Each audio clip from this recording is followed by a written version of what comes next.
With all the entertaining that was required, especially back in the wild 80s, he never missed work or even showed up late because of it. Never. Well, actually, once he did. Something he began to refer to as pulling a Volution. But it never happened again, and he would rank harshly in those who didn't have his constitution. When all of this entertaining got out of hand for me, he was the first one to intervene, approaching Julie with his concerns. Now, I hope all of you who know him can appreciate that irony, that it was Tim Coglin who was the person blowing the whistle for me when my own partying had gotten out of control. And when I found salvation on the basketball court, it would come as no surprise that he would be there for me as well, man to man and eye to eye, on the court after work, night after night, and in the subsequent years when family and work intervened at the ungodly hour of 5 or 6 a.m. We both shared an innate belief that basketball was more than just a game, and often life was played out on the court. Timmy had a customer at Solomon Brothers when they were bigger than big in our business. This customer gave Cogs a very hard time, day after day, and he was exhausted with no resulting business to show for it. Finally, Cogs convinced this guy to meet us for boots after work. The game was played with Cogs guarding the customer. No words were spoken and no fouls were called, although the game really got rough. But the matter was seemingly settled that night on the court, because the next morning the Solomon line lit up, the trade started, and this guy became one of our best customers for the rest of his time in the business. Cogs didn't just have my back in basketball, but in business as well. In 1986, I made a very difficult and emotional decision to leave R&J, a decision that was not just professional, but very personal. The managers got wind of this and tried to divide and conquer those of us they thought might be leaving. I was called in and told to let them know that minute whether I was staying or going. I knew I had another job waiting, so I was covered and I left.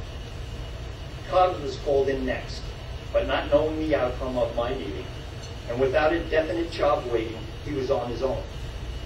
But he never hesitated, and his only question to them was whether I was in or out.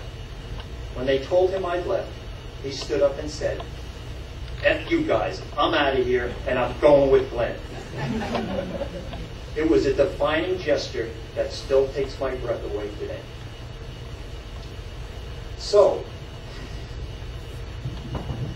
on the morning of September 12, 2001, with a heart so heavy and broken that I didn't know if I would ever get out of bed again, it began to dawn on me that it was for all of this, all that he was, that I owed it to Tim to show the world that we were going to be open for business.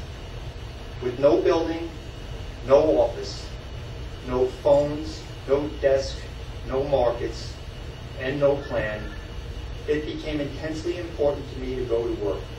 I did it, and Cogs, it was for you. I'll wrap this up with two more.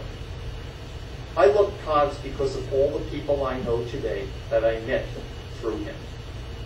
Sometimes I think the friends of Cogs should have our own zip code. As a friend said to Mr. Coglin at Tim's wake, I consider myself to have been one of Timmy's 3,000 closest friends. But one I have to single out is my friendship with Robbie. When I first knew Timmy, he would put the office on high alert when Robbie was stopping by for a visit. He would go from desk to desk, letting us all know that Robbie will be here this afternoon, or don't forget that Robbie's coming today. This would build throughout the day, so that by the time Rob finally showed up, I think many of us envisioned that something along the lines of a Rob Coglin Macy's Thanksgiving Day balloon was floating, instead of the quiet college junior that actually did. I don't know if the bond I feel with you, Rob, is only because we have the lifetime legacy of remembering Timmy.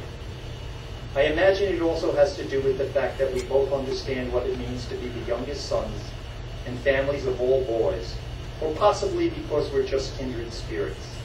I imagine it's all of these.